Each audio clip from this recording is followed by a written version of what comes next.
Professor Bjorn Sundby, who's coming to us today from McGill University and from Université de Québec à Rimouski in Quebec, Canada.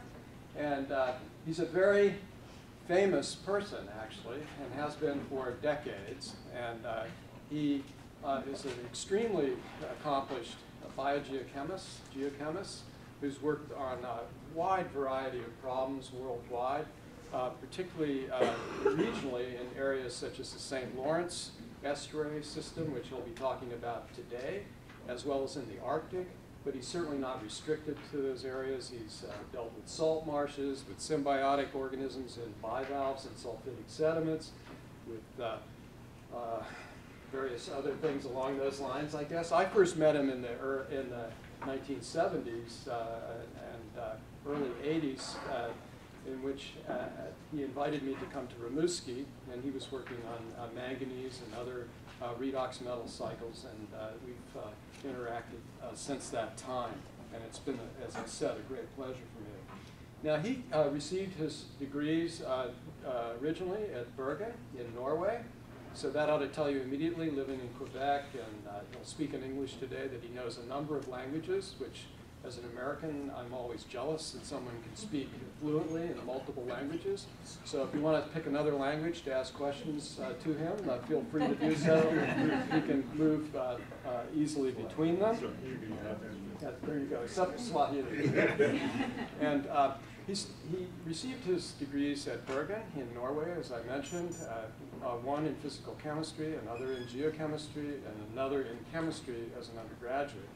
And he then went on and worked at Colgate-Palmolive, actually, for a short period, after which he saw the light about environmental chemistry. But while he was there at Colgate, he invented and worked on some phosphate-free detergents. So there presumably may have been some connection to the environment right there. So he has quite a diverse background and long history. Most recently, in honor of his contributions in biogeochemistry, there was a full-day symposium at the recent Goldschmidt conference with over 40 contributions from people in his honor. So that sort of tells you the level of high regard that people have for him in the geochemistry, biogeochemistry community. So he's going to talk to us today on hypoxia in the St. Lawrence, and I'm really pleased that, Bjorn, that you could join us. And later on this afternoon, students who are interested in speaking with him who haven't already signed up for a personal time, there'll be a general period between 2 and 3 o'clock in the Kubo room following the lunch. Thank you, Bjorn.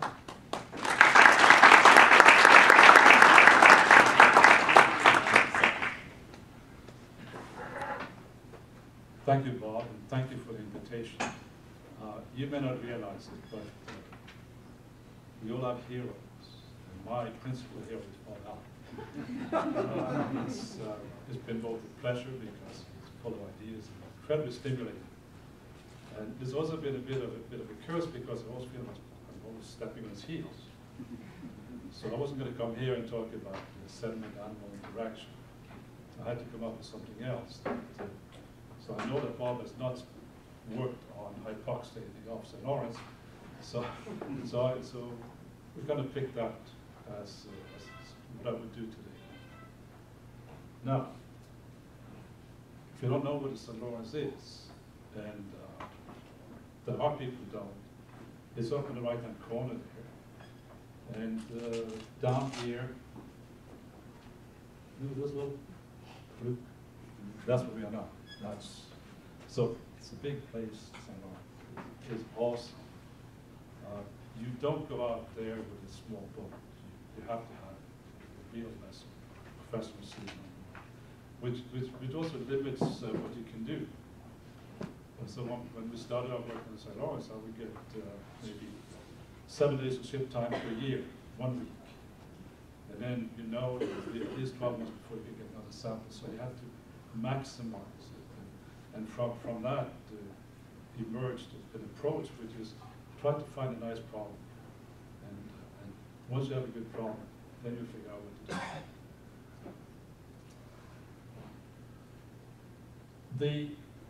The thing that strikes one immediately about St. Lawrence is this channel system. And we have, for sort of historical reasons, this is what we call the upper St. Lawrence Estuary. That's the semi-well mixed, partly stratified estuary. Very noisy, tremendous vigorous mixing, and hard to understand. Then here, the bottom drops off, and you get out to about 300 meters. And this we call the lower, as opposed to the upper estuary. But what's important here isn't so much that it's an estuary. What's important is that all the way out here we have estuary circulation. So ocean water flows in here along the bottom, and upwells along here, up there, so but comes up to the surface and then returns. So it's the estuarine circulation of St. Lawrence that is the key to some of the things that we have learned by working on this project. And here's a cartoon about how we, biogeochemists, simple-minded people like we are, imagine how things work. You know, water flows in, it's saline, and the temperature around 2 to 5 degrees, which we call the warm layer. It's warm because the intermediate layer is below zero. And then we have a surface layer, and there are some complicated things. But in a very general sense, water flows in here, reaches the surface, and flows back out. And the St. Lawrence River then comes in here, mixes with the salt water, and so that's the big general pattern of.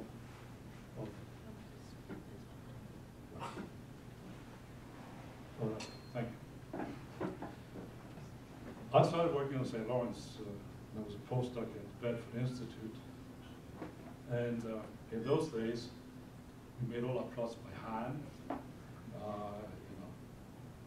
Sometimes people, professionals who helped us to, but these are not mine. This is from Art Kuhn and Phil Yates' work.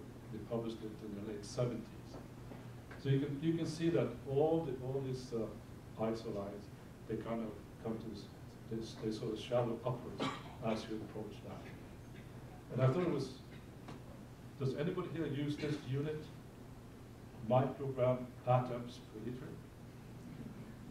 Oh, good. Now, of course, today we can do so much better. Plotting programs in gorgeous colors and so on, and so you have to be good at it. It comes out. So this is a nitrate. I'm going to talk about that later on. In those days, if you put the plot the data that we had for nutrients, it looks like this. As you approach the head of the channel, the silicate goes up, the nitrate goes up, the phosphate goes up, and oxygen goes down. Now at this point here, this is the recent point. And this is, when we discovered this, we said, oh, something is going on that we didn't know about. So let me just tell you how it came about. It may be interesting to you to see that good ideas don't always, they're not always carefully planned. And this was certainly not carefully planned. It started back in the 1990s, late 80s. At the time, I was one of the directors of a federal research institute in Oceanography called the Morris Lamatani Institute. And I was given the mandate to somehow monitor the environmental quality of the St. Lawrence. I didn't know, how do you monitor the environment? What is the environmental quality? What is a good measure of it? And I was looking around for an environmental quality meter, couldn't find any. And so I said, well, let's do something that we know how to do. So let's measure oxygen. And Gilles Tremblay, he was one of the senior technicians at the institute. So I asked him to, each time he would go on a ship and he'd get just offshore Muskie, he would take a sample and he would determine the oxygen concentration with Winkler titration, which he did. By then I had left this institute and I'd gone back to safe academia, and more or less forgotten about this. And Gilles, he didn't look, well, he looked at the data, which was good, but he didn't look for anything significant. And it was Jean Gobet, a friend of mine, who was a marine chemist, who at some point he got to look at these data and say, hey, these are very low values. And so he started to talk about to me, to other, in particular, since he was commuting with Denis Gilbert, a physical oceanographer, and he said, you know, Denis, this is happening. What do you think? And so Denis immediately said, well, see, let's try to get some information from the past. And he discovered that there was a gold mine of information that had been produced by a bunch of priests. Remember, Quebec was a Catholic place for a while, and at Laval University they were training mostly priests and lawyers. So, but there were some chemists on staff, and these people set up a station, a research station, a place called Trois Pistoles. And they would go out and take water sample and make all kinds of measurements, including oxygen using wind detectors. They also measured some nutrients, they measured temperature, salinity. So it was kind of a complete standard hydrological survey.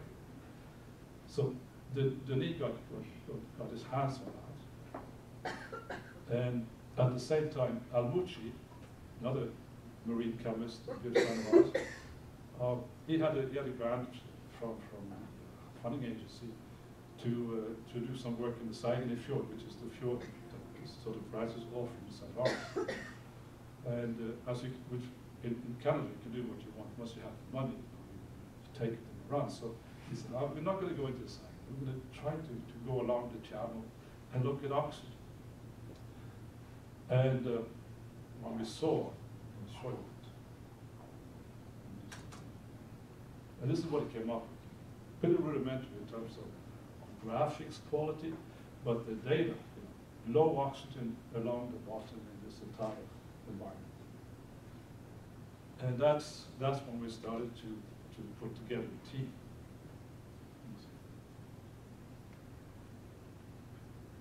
Right.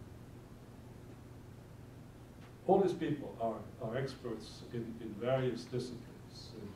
They are all very good at what they do, but they're all friends. So it's a bunch of friends who sees an interesting opportunity to do some research, and then they start talking, contributing ideas. And I was the instigator, so they sent all the stuff to me so I could write a proposal. And after a couple of false starts, we got funded. As a matter of fact, we got funded 3 times, which is unheard of. So it's the kind of thing that everybody likes, this kind of research. So we got under and out. I'm going to show some of the data that she and the students had come up with. Jean Gobet, he was now professor at Quebec. Al Mucci, I'm going to talk about some. He's a carbonate specialist, you know, the Von Berner, John Morse, his succession. Gaston Lerosier, who passed away before he could do very much about this, but that was really sad, and sort of set back this field. And so Philippe Bachanot came on board. Instead, Denis Gilbert, physical oceanographer, Yves Platon was a physical oceanographer and modeler. He's actually a mathematician, but he figured out very soon that in oceanography, he also needs data, so he became a seagoing oceanographer, as well as a modeler and mathematician. Michel Stahl, biological oceanography at the Lausanne Institute. Yves Gellinot, an organic chemist, and finally Maurice Lehmann, who's now come back to Switzerland. With him we did some very interesting oceanized. So it's a bunch of people, very excited, and students. There were about 25 students that were part of this team. So you can imagine the atmosphere. We get together once or twice a year, and we talk, and we show, and we discuss, and we write, and do all these things. So it was a tremendous education opportunity for students because they saw professors actually talking to each other. That's not automatic, you know? And so they started to talk to their other students. And so all these connections started to form. And then the real work started. So, let me go to. So here you can see how the oxygen concentration in the bottom decreases as you go from seaward. In this case, we just start here. But in fact, it decreases. It begins here. It decreases slowly. Finally, get into there. It's rather low. This path, I said that this is a very large system. This trough is, let me see, about 1,250 kilometers long. And the key to it is what happens out here, because the water mass that flows in is formed here, and that's where everything begins with. The water column is stratified. Let's see if I. The water column is permanent stuff, and so the hypoxia situation that we have now is a persistent phenomenon, and it's not going to go away very fast. So, but it all starts out there. So then we started asking questions. What, can we try to focus in on some of the phenomena that together control the distribution of oxygen in the deep? Well, the first thing is the source of the oxygen. So the amount of oxygen that is in the water when it flows into this channel is really the key. That's where it begins. If that's high, it's not going to be so low in the end. If it's low, it's going to be even lower in the end. So we got to look at that. The other, of course, is the rate of oxygen consumption in the water and in the sediments. The rate of supply by diffusion, I mean, it's probably stratified, but there is still some diffusion going on. So there is oxygen diffusing from the surface and down. But people agree that that's not terribly important. It's not very effective because of the type of, because of the stratification. There's not very much turbulence once you get below the surface layers. And then finally, of course, the time it takes. If it flows slowly, there's more time to lose oxygen. If it flows more rapidly. Now, some of these things we cannot control. We have no control over the time it takes. We really have no control over the rate of supply of diffusion. We have no control over the oxygen content. We may have some control, you know, if the oxygen is consumed or the increased consumption is due to increased primary production, which again is triggered by increase the supply of nutrients. But the rest of it, absolutely no control. So the first question then, have changes in the ocean climate contributed to this decreasing concentration? And that was then published even before we got the first graph, because we were bootlegging this all along. We got excited, and if the money comes in, fine, but if it doesn't, we'll still do it. So this was the first paper, the 17-year record of diminishing deep water oxygen in the St. Lawrence estuary. An important part there is the connection to the northwest of the Now, here I plotted Billy has plotted the oxygen concentration as a function of time. He's also plotted the temperature of the water that was measured at the same time. And you can see the two trends. Temperature is going up, the oxygen concentration is going down. And here you can see an eyeball. That's the line that gives 1 micromole per liter per year, the rate of units. And here is the temperature eyeball again. When we saw this, you know, it was like a revelation. There's something here that maybe we can get our teeth into. And then Denis can show us these pictures here. Here it is.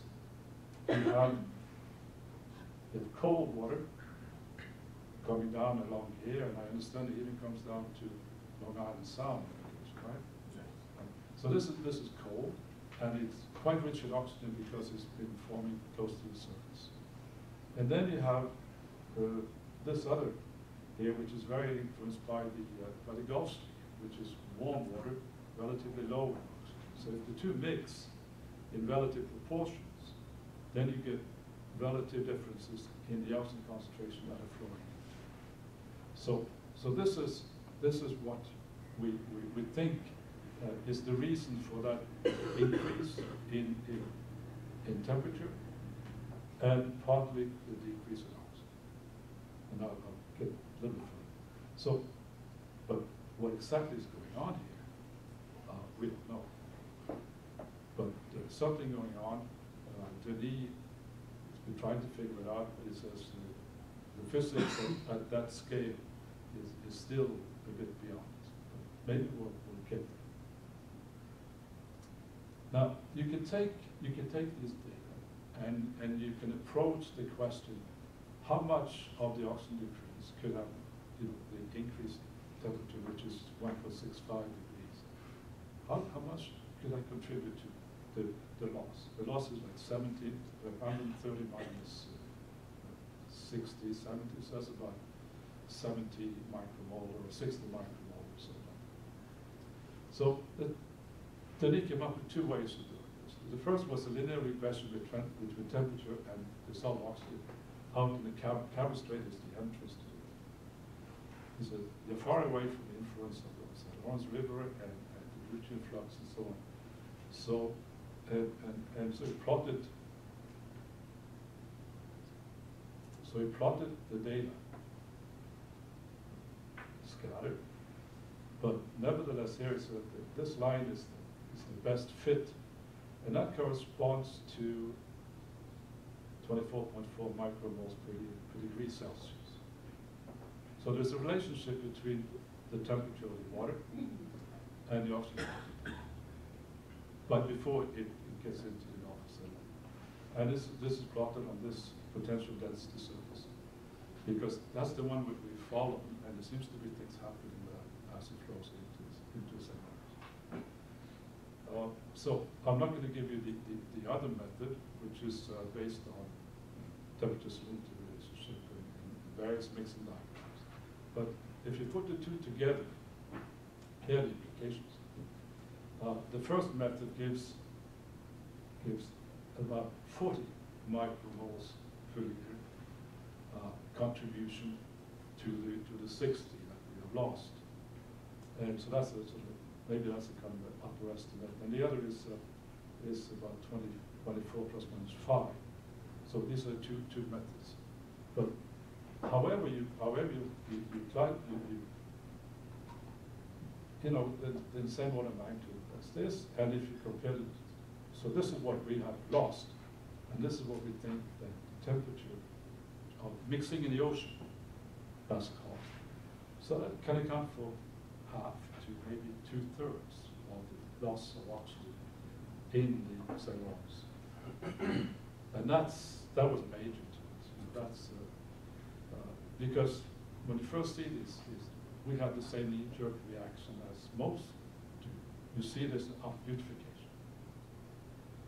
And this says, yes, but there's still some effects of the St. Lawrence, and I'll show you some of those. But it's not everything. It's far from everything. And towards the end of this talk, I'll mention the conversation we had with some environmental managers and what they need to know and understand about this environment. This program has to be very helpful to them. Now, the bottom water is not just poor in oxygen. It's also rich in CO2 because respiration produces CO2. So this you all know. So I'll show you how things have changed. I got this from Al. All these wonderful things. Not important. There's a couple of things. So the first is, if you produce acid, CO2, you lower the carbonate concentration. And the carbonate concentration goes into the calculation of the saturation state. So that, in fact, by adding CO2, you're lowering the saturation, which is this expression, the product of the concentration of calcium and carbonate ion divided by sulfate. Now, let me see if I, right. So this became a paper that I don't know how many people see it because we published it in a Canadian journal called Ocean Atmosphere. And the reason we published it there is that Denise Vidal became one of the editors, and he said, "Oh, we need to get something else than physical oceanography into this." And so, well, so that's what we did. Now, well, this we always see, and this we always see. So here are the pH first of all. So we're going to look into, well, first of all, how the pH now varies along the channel. And you can see it is lower there by, let me see, now this is oxygen, here it is. It is on this 7.6. The surface is 8 point something. Out here it is about this much. So there's a clear gradient in pH. Because if we then turn this into saturation state. So you have the two minerals, you have calcite and then aragonite, and you see you're getting, in the case of aragonite, they're getting below saturation. So not just the saturation state has decreased, but it's increased below 1. Right? So that mineral is not going to survive, and so that's the mineral in various organisms. Calcite is also getting very, very close to the salt. So one of the consequences of this, oh, that's correct, is that organisms that need to build a shell probably have to work harder to precipitate the carbonate minerals from the shell. And when they die, the shell will probably dissolve. Already, we knew that in sediments we don't find intact foraminifera, and that's because in sediment you have localized, even quite acidic pore water because of CO2 decomposition within the sediment. And so that we knew, but we didn't know that it was quite like this. So this is what it is like today. Now, how has it changed since those priests made the measurements? Well, they measured pH with this device, and you can measure the light of Alfonso Mucci when he dug this out and said, "Oh, yeah," and then he started to bring these data onto a scale, which is the Sørensen scale, actually. Which is very similar to today's pH scale, unless you go to what is called the proton scale or something like that. Now this is the domain of Al, and he takes great delight in it, and I always find it a little bit confusing. But that's not the point. The point comes here. So when you do this, you have pH in those days, so that would be like 7.9 to. Yeah, there. So it wasn't terribly acidic. And here, by the way, they consider a network of stations that these people occupy. So it wasn't terribly acidic then. And today, the same look. So now it really has changed. And just plotting the available data here. You have, this will be surface water, and this is here's the time scale, and this is the pH. There is no difference there. It shouldn't. Now if you get onto the bottom one, you can see this. So the huge change, so about 0.3 pH units. That's a lot of protons. So there's really been a very, very intensity in the oxygen concentration and in the acidity of the water. Al says that 0.3 units is about what global models predict for the surface ocean if everything goes the way we assume.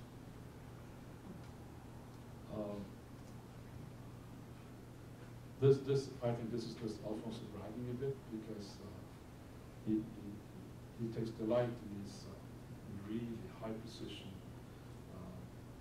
the things that are really fundamental. But so you can see here is that here's a model using the National Bureau of Standard Values. These are field measurements, and this field measurements converted to the scale. And so here's the time again, and again you can see there's no question about that. So this just summarizes some of the things I said. And so now what I want to do is to talk a little bit about what I find incredibly elegant about Alfonso's work, and that is to use the carbonate system with a few assumptions to calculate when a given water mass was last at the surface. When water mass is at the surface, it equilibrates with what's in the atmosphere. And what he's going to use, I'll show you, is the partial pressure. We know we know the time function of the partial pressure in the atmosphere. And now we're going to calculate what that would be, or what age the water has, the water in St. Lawrence has today. So here is the calculation is really based on this equation, which is if you measure the dissolved inorganic carbon, and you can compensate for what it calls oxidative origin. Okay, you start out with SoMAS CO2, as water sinks and moves, and now there is no more change in CO2 except what is used for produced by respiration. And if you assume the red field ratio, then you can then calculate this, and you end up with this preformed. So this is the concentration that you have before the water sank. And so he made these calculations, and so what he's looking for is a point on this scale here, on this. So this is the atmospheric PCO2. So he needs to tie it into this point here. If you have no apparent oxygen utilization, then there are no oxidative origin of CO2. And so we just juggled this until we came up with a line that goes to the origin, and that corresponds to 349 microatmosphere PCO2. And that happens to be that point on the curve, is there, which means 1987. So that water mass was last at the surface in 1987. The uncertainty is about, so that's about, what is it, 16 years plus or minus a few. So now we have an interesting measure of what we call ventilation. So it's formed somewhere in the ocean, it's transported into St. Lawrence, it flows along the bottom, and just before it rises to the surface again, this is how long it has to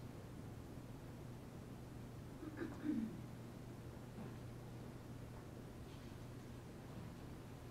But now, some of the effects, because there are some changes that we know. And the most convincing come from the thesis of Benoit Thibodeau, supervised by Anne and Alfonso. Here's the organic carbon concentration to the left. They took a long core with French research vessels, and then the box score to try to compensate for the loss. And so it has gone up a bit, but not terribly much. On the other hand, the the isotopic has changed. Here we go back to, he thinks that the flux has actually changed. We've got more carbon fluxing down now than we had in the past. Past meaning before people came to settle in Ceylon. Now, this, you can see that there's quite a bit of information in this segment here, which is the isotopic segment. It has become more marine, which is pretty much what it was back in the old days. And then it became less marine, presumably because there was a lot of organic carbon, terrestrial organic carbon that was coming in, and it would clear the fields to grow grain and so on. And now it's coming back. So this would suggest that the local production has increased, and it is now driven by light and nutrients, and less by just being produced somewhere on land. And the most interesting, what I find most interesting is this. So if you look at this, there's a time scale here, which these two species of foraminifera, this in particular seems to be going down, and the two new species that weren't there before, and back in 1960 they suddenly started to appear. And these species are known apparently for the resistance to low oxygen levels and high carbon fluxes. So this is, I think, a rather dramatic image of change. So not the kind of change that's very obvious. You can't just grab a sediment and see it. But if you can do what these people can do, you can actually see that. What about the sediment itself? This is what it you know, if you take a picture of it out in the Gulf, what it looks like is a very interesting variety of organisms. There's a lot of organisms you can't see in these holes. And this is what Benthic ecology is. It's a species-rich environment. Bob and I were talking earlier about some work that we've done about, you can see the color of the sediment is sort of light gray. Well, this is what happens when you have an organism that has excavated subsurface sediment, which is gray, and dumps it on the surface, which is brown. The brown is oxidized manganese and iron. So this is what happens. And I'm not going to talk about that, but if anybody wants to discuss it, I'm happy to do so. Now, next week Bob is going to Quebec. He's going to work with Bernard Long, who has this marvelous CAT scan, CT scan. This guy started out doing this in Musky, and he realized that in the hospital they had this device, and he talked one of the doctors into letting him use their facilities at night when they were not busy. And so he started doing three-dimensional imagery of sediment cores. So here is one. Excuse me, what depth was that picture from? That would be about 300-400 meters. Oh. Yeah, I don't think I mentioned it. It's deep. So all these, so this is density difference that you're looking at, and the idea being that this is biological structures that have been created by organisms that have been inhabiting this sediment. Then we go to another environment. Now that this is an environment close to the head, where the oxygen concentration is the lowest, where the flux of the river has probably the strongest influence, and we see brittle stars. And if we drag them up, we get a huge mess of these areas. We can actually also take a core and bring it into the lab and work with them there. So it's two totally different communities. Can't say that one represents a low oxygen environment, and probably many other things, and the the other business of the oxygen-rich environment, and probably many other things. So, cause and effect are hard to establish. But if you look at this three-dimensional imagery, what struck me here was there's very little going on up here. It's like, this was like the one I saw before. And then something happened, and this is all been buried, all these, there's only one connection to the surface.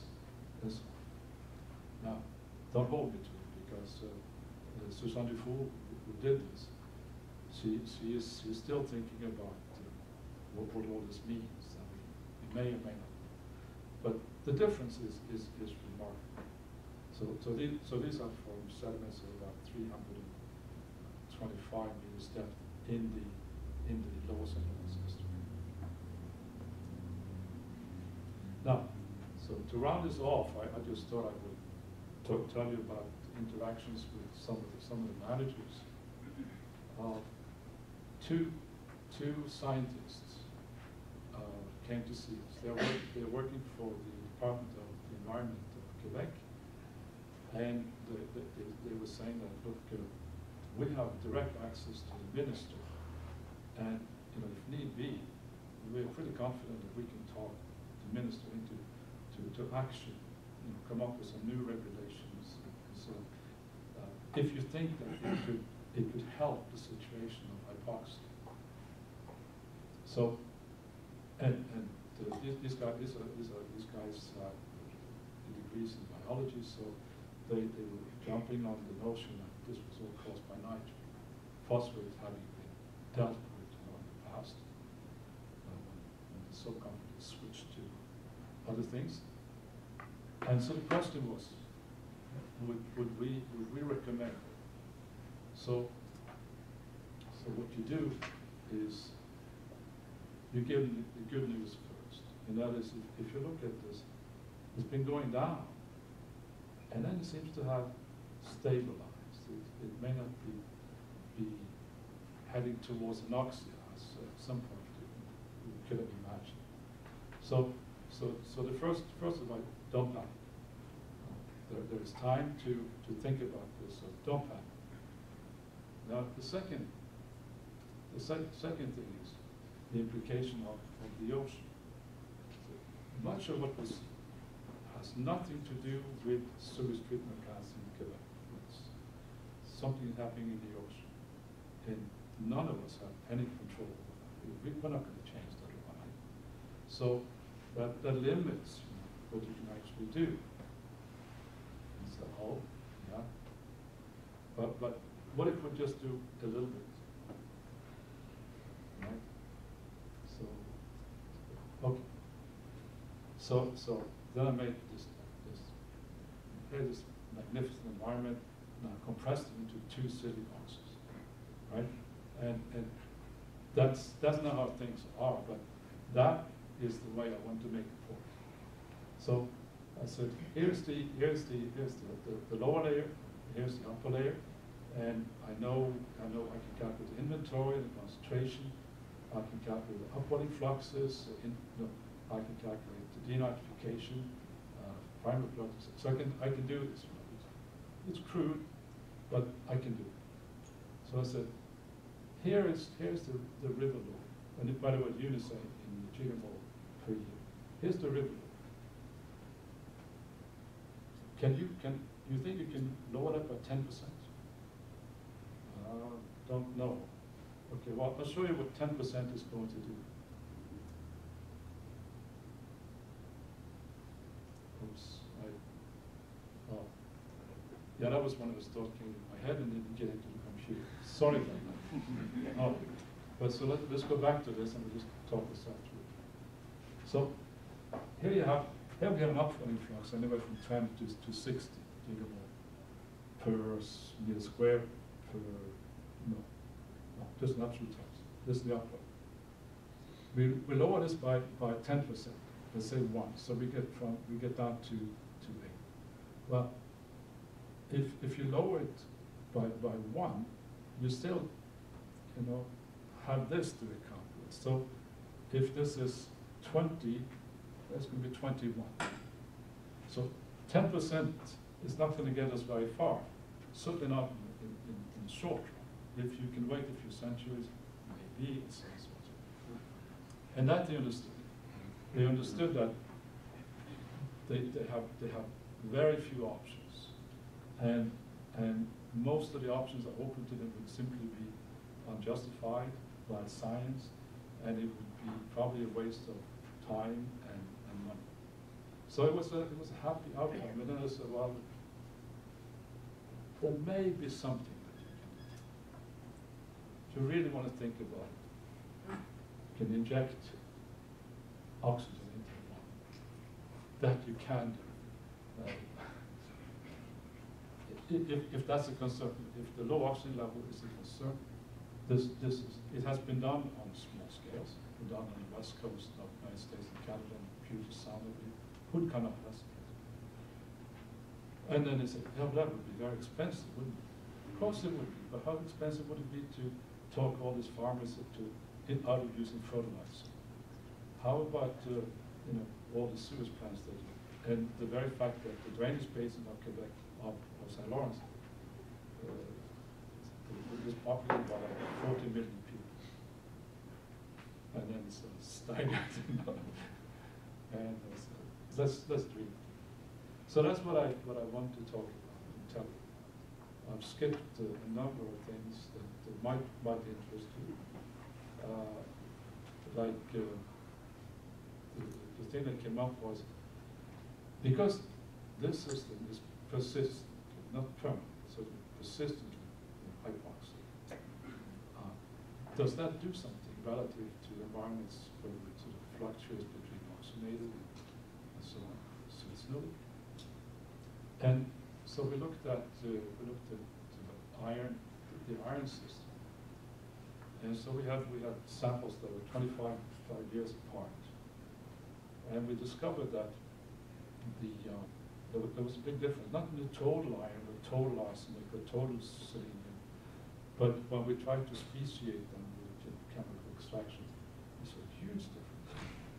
And what we concluded was that by lowering the oxygen concentration in the bottom, restricting the flux of oxygen into the sediment, and the sulfide that normally is oxidized by oxygen to sulfur, which you need to get pyrite, is blocked. And so we are no longer producing pyrite at the rate we did in the past. And some of the interesting elements, like arsenic, which normally would be incorporated into arsenic pyrite, or just as a constituent of pyrite itself, no longer is turned into this very stable material. It's still free to wander around, do whatever it does. So we have done that. And the problem I was talking about was this we saw those gray sediments coming out and lying on top of brown sediment. A student called Dominique Richard, she said this: when this material comes up to the sediment surface, it contains manganese ions, reduced manganese ions, absorbed onto the surfaces. Then it gets up into an oxidized environment, and it's a sudden change. So now you have oxygen, didn't have before. You also have very low concentrations of dissolved manganese. So now manganese can be desorbed. If it is desorbed before it is trapped, that can disappear into the water column and end up somewhere else. But if you have rapid oxidation of this manganese, it will then be precipitated and trapped. Well, her conclusion was that desorption, the kinetics of desorption, is 2 orders of magnitude faster than the kinetics of oxidation. So using sediments that are real sediments, not moist. So that was exciting to do. So all of these things are coming out, and there's much more to come out as time goes. The project itself has officially come to an end. We have written the last report, but we haven't disappeared. There are lots of things that on the drawing board, the things that will be done simply for the fun of it. So that's what I'm trying to say. Thank you.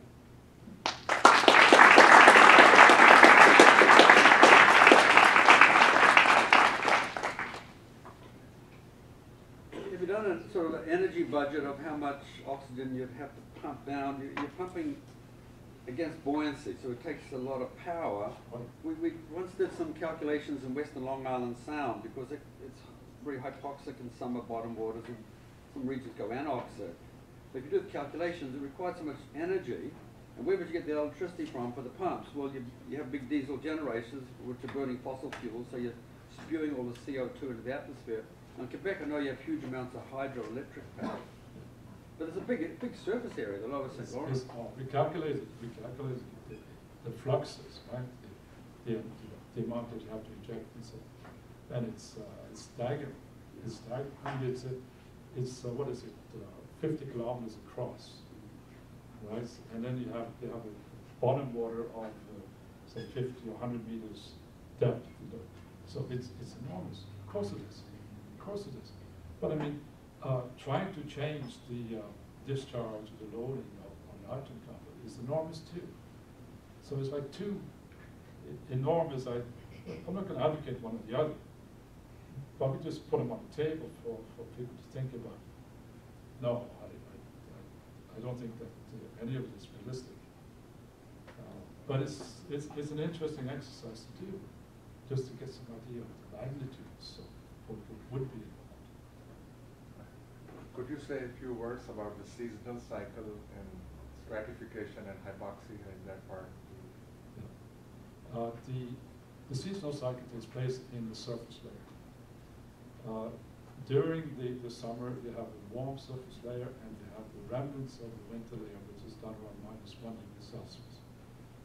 Then, as it cools, the surface layer cools and begins to mix, and ultimately you have a constantly low temperature down to about 100 degrees, -1 degree. Topped off the layer of ice. Then spring comes and it starts warming up. The bottom layer is not affected by this. There is no or little diffusion of heat up or oxygen down. So it is persistent, and so the oxygen concentration doesn't change in the season. Thank you. So when the Greenland ice is melted and the sea level rises a little bit, will that change anything?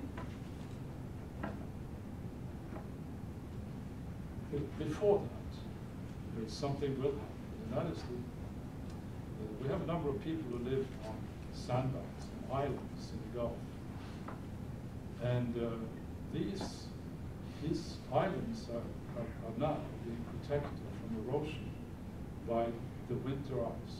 The winter, it attenuates the strong storms and so on. So it limits the degree of erosion. Now, if you don't have any ice, the rate of erosion could be phenomenally fast. And that's something that a few people have really like to think about. So those islands, like the Magdalen Islands, may disappear even before the Greenland ice comes. Which will, of course, add water, and that in itself would have an effect on the survival of these islands. For the rest, I yes.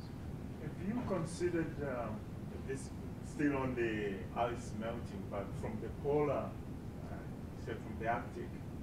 Because looking at the picture, you showed the Labrador cold water was rich in oxygen. So if you keep increasing that, you're going to have more this relatively fresh mix, which might eventually go on. Is there any work that has been done? One of the objectives of this project was to find out if what we see today has also happened in the past. Using chemical traces, we didn't have much luck, but using paleontology, And Underwood was saying that she may have evidence for some cyclicity. The temperature has cycled cold to warm back again on quite long time scales. She mentioned 1,000 years. If we are really lucky, we are now in a period of say, cooling or increase in the Labrador current contribution to this mix, so the oxygen concentration will come back up again. Don't know that. But that's nice possibility. But no, I can't see. Yes. Is there a fishery or something of this sort that's being adversely impacted by the relatively small decrease in oxygen in this area? Yes, yes. There's several. There's a parallel study to this that was conducted by fisheries physiologists, and they're looking into all kinds of problems that fish will have with a low oxygen level. Their energy budget depends on that. Then you have let's see what else there. Yeah, some of the fish stocks will actually spawn in deep water. That means that the eggs have to hatch in oxygen poor water, and that may not be so good. And then we have the obvious, which is avoidance. The fish will simply avoid this whole area because they don't see any sense in swimming around in oxygen poor water. And there's a big concern, which is one of the reasons why this study was not just sponsored by the Department of Fisheries and Oceans, but they collaborated with the scientists. So the two that you saw are scientists with fisheries, Denis Gilbert and Shasta. But all the aspects that I didn't talk about, which is the numerical modeling of this. The idea there being, if we were to change, can we then translate that into effect on the oxygen concentration? That's being pursued by DFO scientists, and is part of a general model that's being developed for the entire coastal Canadian eastern seaboard, probably going down to Windsor, to Cape Cod actually. So there's a lot of interest in it, and there are people actually working. Shady? Those CT scans are really cool. The what? The CT scans Yeah. between the two environments are really, really cool. The one with the brittle stars and the oxygen core water, all of the stuff that's going on in the middle of the core, below the surface, what are some of the possible explanations for that? Have they been shared with you? Well, if you, I can just guess, imagine. And what I could guess would be that you have changed the population of benthic organisms from predominantly burrowing organisms to predominantly surface scavenging organisms.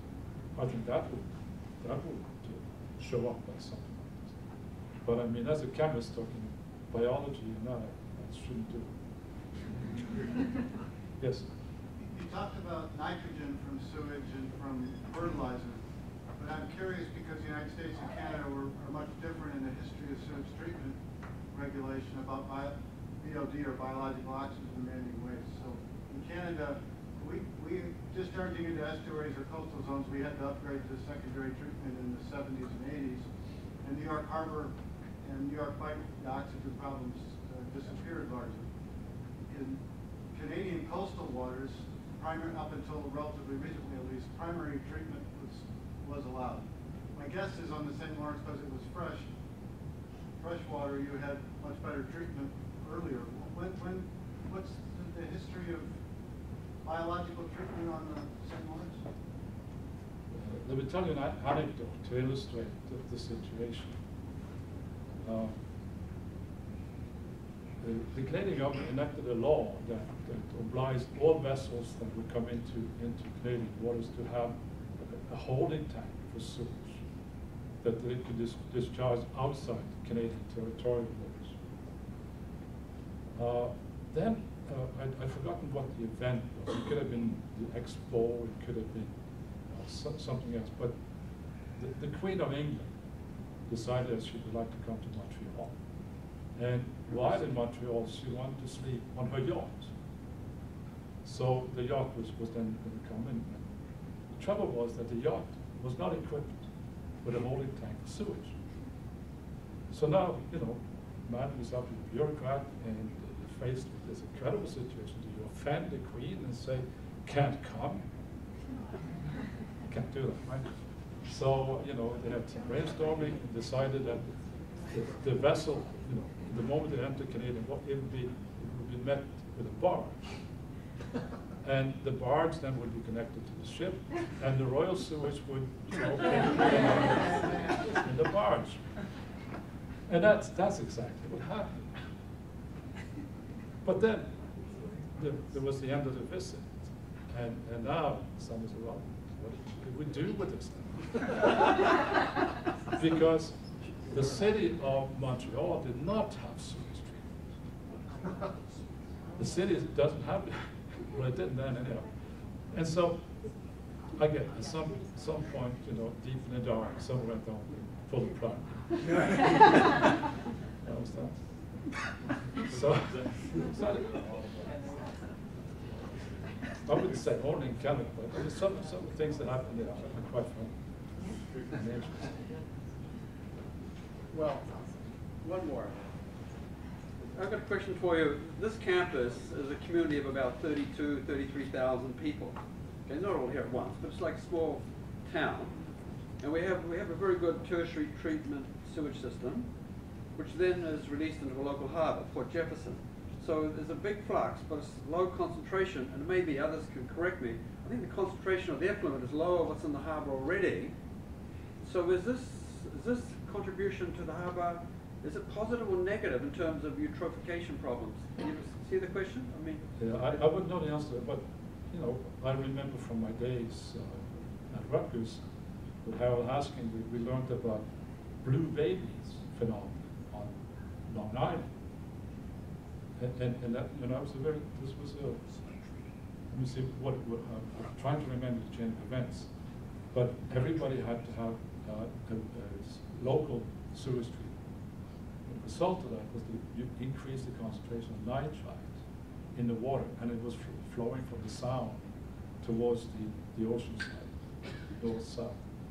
And you know, people who would take drinking water from their wells, they would pick up water that was enriched in nitrite, and that of course interferes with hemoglobin, or combines with hemoglobin, and inhibits oxygen respiration. I mean, that I know about, but with beautification, I don't know anything. There's one more question. You had a question. Yeah, I don't know. This is kind of really far-fetched, but can you go to a picture of the area? Yeah, because what I'm looking at is the map over there, and I see that, you know, basically the Labrador current, you know, would be ideal if you could get more of that fresh water into the system, you know, because it's richer in oxygen. Is that true? I mean, you were saying, you know, maybe down the line, hopefully some more of the Labrador current would get into the mix and would oxygenate the water. The trick is, it's got to become dense enough that it will sink to the depths where that channel Right. can see, right? So right now, the currents from the Labrador, the waters from the Labrador current don't sink to that depth. Well, we don't know that. I mean, what we do know is that water somewhere in the ocean is sinking and flows along that isotopic into that we know. We know that the temperature of that water has been increasing steadily over the last 70 years or so, right? We know that. What we don't know is what's behind that.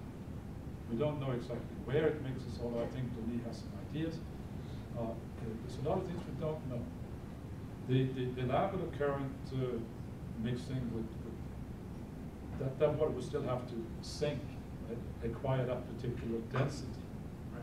And so I'm not even sure what we are proposing is the right answer to it's certainly something that ultimately we can try to find out. All right, that pretty much answers. Okay, thanks. Okay, so thank you very much, and we're going to, some of you anyway, will retire to the Okubo room for lunch, and some of this conversation can continue. And as I said, at 2, there will also be another opportunity for students in particular to meet with Bjorn and discuss some of these things. Thank you very much, Phil.